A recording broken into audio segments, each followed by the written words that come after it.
नमस्कार दोस्तों, आज हम फिर पंडित जवाहरलाल नेहरू के विचारों के बारे में बात करेंगे और जानेंगे कि वह कितने दूरदर्शी और विद्वान आदमी थे और उनकी इस दूरदर्शिता की वजह से ही देश को काफ़ी लाभ मिला है। यह उनके उस भाषण का अंश है जो 14 जनवरी 1957 को उन्होंने कलकत्ता में एक विज्ञान कांग्रेस में कहा था। उस भाषण का एक छोटा सा अंश है। इससे आप समझ सकते हैं कि उनकी जीवन दृष्टि क्या थी।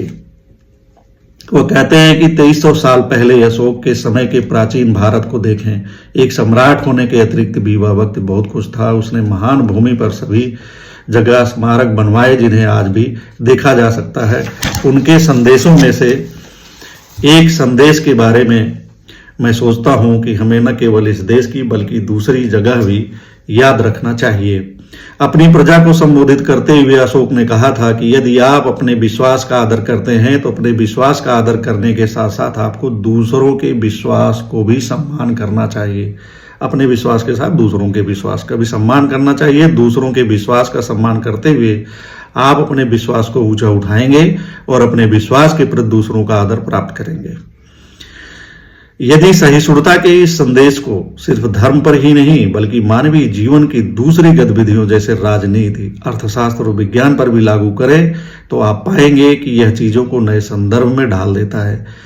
यह एक ऐसा संदर्भ है जो आज की दुनिया में ज्यादा स्पष्ट नहीं है, जहां विचारों में अंतर पसंद नहीं किया जाता, जहां अस्वीकार विचारों, मतों या जीने के तरीकों का दमन करने की प्रवृत्ति है और जहां विज्ञान भी अंततः संकीर्ण विचारों से दूषित हो जाता है।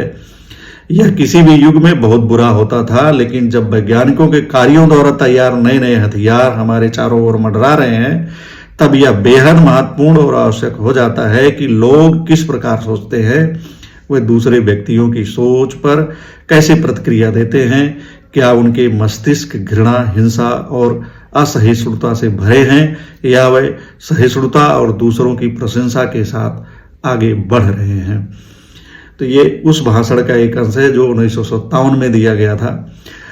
इसे आज के समय पे भी लागू करके देख सकते हैं, विचार करके देख सकते हैं कि जो कहा जा रहा है दूसरे के विश्वास का सम्मान करना या सहिष्णुता या असहिष्णुता की बात जो कही जा रही है और विज्ञान का उपयोग किस तरह किया जा रहा है और किस तरह की बातें अंधविश्वास को बढ़ावा दिया जा रहा है, ये देखा जा सकता है। आज के संदर्भ में भी इस अंश से समझ सकते हैं। नमस्कार।